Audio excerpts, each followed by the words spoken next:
a bit torn. This is a little odd. There's two stories I've got in front of me, one of which is going to inform the bulk of the next hour's conversation, although there are a few things I need to bring to your attention as well, and a bit of an unexpected treat coming up for fans of people who enjoy the same kind of comedy that I enjoy. And they're both, one is a really tricky question, and it brings us back to one of the biggest scandals that beset the last Conservative government in its dying days. The news that, do you remember the racist businessman Frank Hester? The one that had said that Diane Abbott made him want to hate all black women. And he said that Diane Abbott should be shot. I think her memoir is out today. Do you know why she broke up with Jeremy Corbyn? It's a lovely story. I don't think either of them emerged from it particularly badly. And in fact, I'm not sure, if you don't know the answer to the question, I will share it with you. I don't know that anyone's going to change their opinion of either party when they find out the reason why the relatively brief romance between Diane Abbott and Jeremy Corbyn came to an end. I found it quite endearing, actually, for both of them, which is, I don't know, maybe I'm getting a bit soppy in my old age. But Diane Abbott, by far the most maligned and abused member of Parliament ever, probably. The social media and much of the traditional media didn't exist in previous centuries, in previous ages. So, I think you could say with some confidence that no member of Parliament has ever been as viciously abused and as repeatedly attacked as Diane Abbott, which would make you think that having a major donor joining in the racist abuse of Diane Abbott would make him anathema. What's the word? What's the sort of untouchable? What's the word I want for someone who's untouchable? But maybe it's just untouchable. I've got to stop asking you what word it is that I'm searching for. It's my job to come up with the words. It would make him untouchable. You'd think, wouldn't you? Well, he's given another £5 million to the Tory Party. That's on top of what we already knew about. This is new. Just before the election. So all of that scandal, all of that outrage. I think, didn't Kemi Badenoch actually do the right thing? And yet there's another £5 million they've taken from him. So at the very deep end of the time that we spend together, I find myself wondering how anybody of colour could vote for the Conservative Party. There's a really curious dichotomy here, isn't there? Because you've got Kemi Badenoch and James Cleverly running for the leadership, which is objectively great. It's wonderful to see inclusion, diversity, call it what you will, in the upper echelons of the Conservative Party. But it is a party that is it's a party funded by racists, or at least largely funded by this racist. I think you're right. The word I was looking for was pariah. Yeah, I'm not going to stop asking you for your help because you're so good at it. Persona non grata is good, but pariah, I think, is the better. You'd have thought, wouldn't you? Having said, what do you have to say in order for your money to become too dirty for the Tory Party to touch? So I'm conscious of, as ever, of my white privilege. But how could anybody vote for? How could anybody? Well, in many ways, why am I even confining the conversation to people of colour, to black people in particular? How could anyone vote for a party that is bankrolled by a racist? But I presume it becomes a particular problem if you are actually black yourself. So that's the question I've got for you at the deep end. The question I've got at the shallow end is an altogether different one.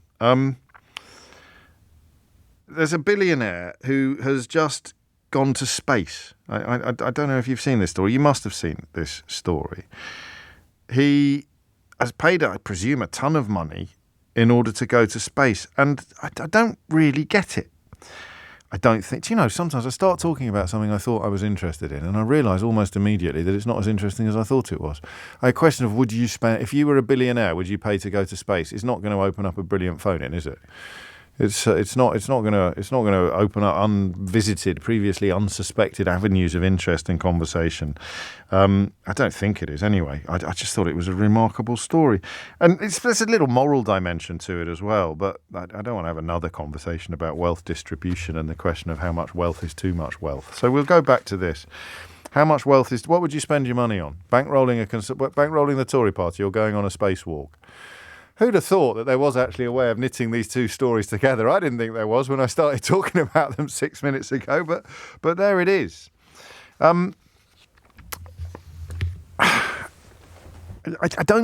hate asking you how big a deal something is. But this story really sticks in my craw.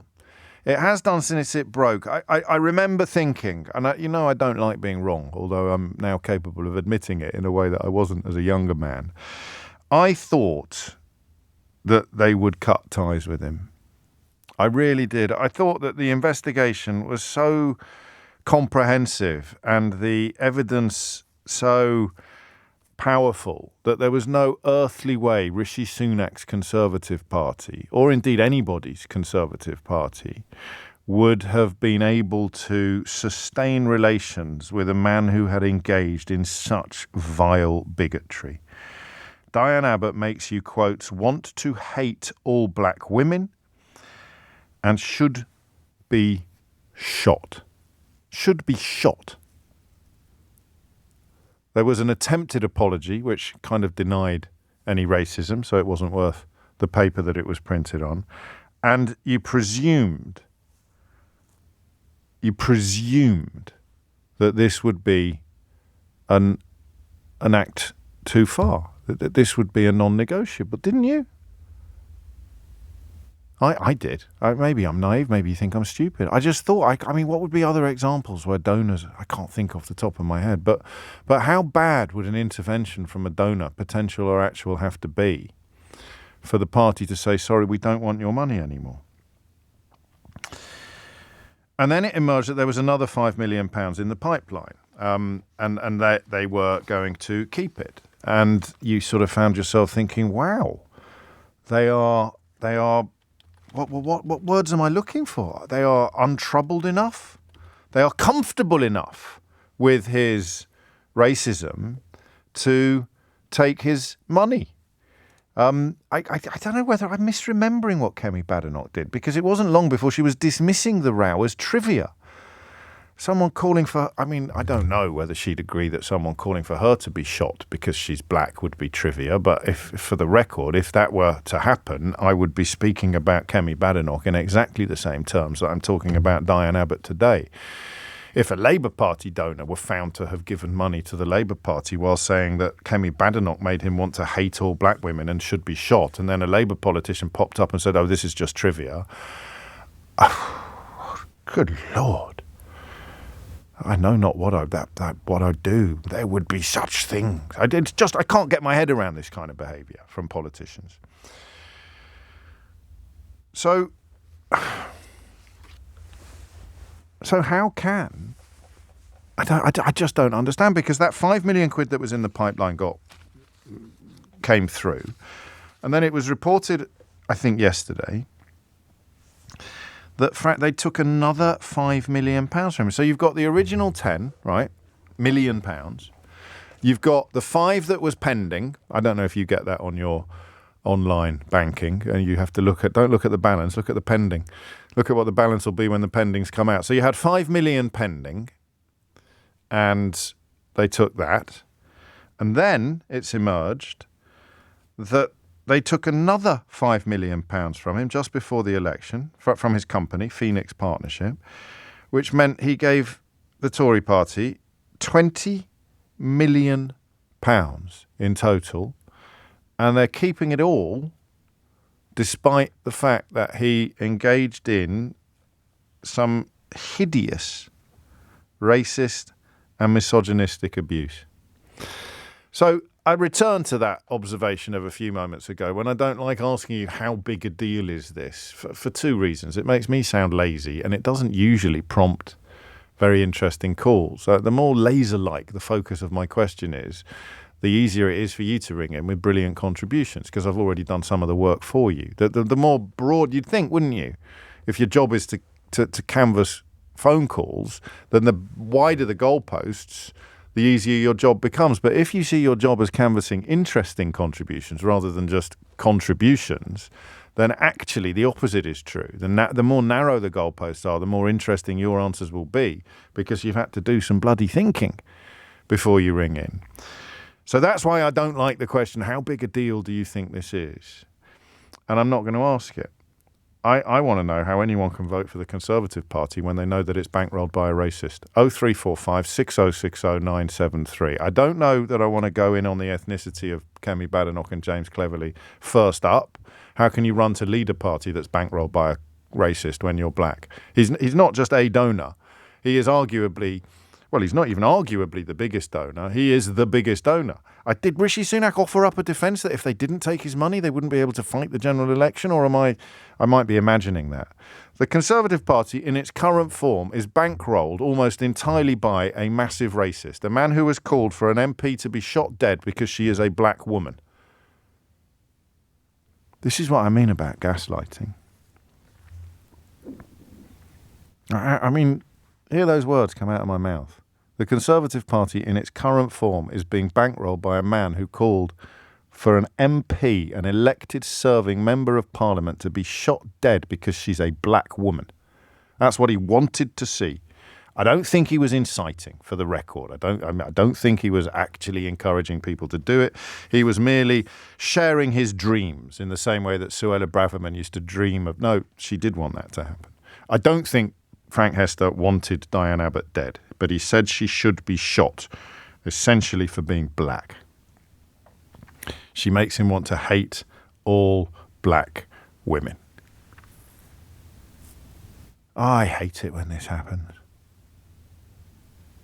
I hate it when I realise, only in the moment of talking to you, how extraordinary the damage that's been done to our country in recent years really is. I'm confident that this would not have been tolerated under previous administrations. I'm confident that previous iterations of the Tory Party, you might think I'm a naive, trusting fool, but I don't think the Conservative Party of Michael Heseltine or Dominic Grieve, I don't think they'd have put up with this. I don't think the membership, I don't think the parliamentary membership would have stood it.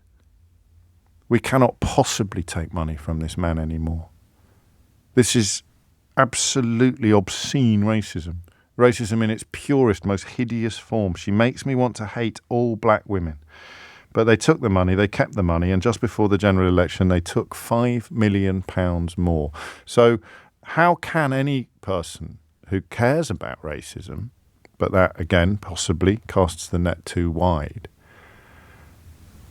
how can any black person vote for the party that is bankrolled by a racist?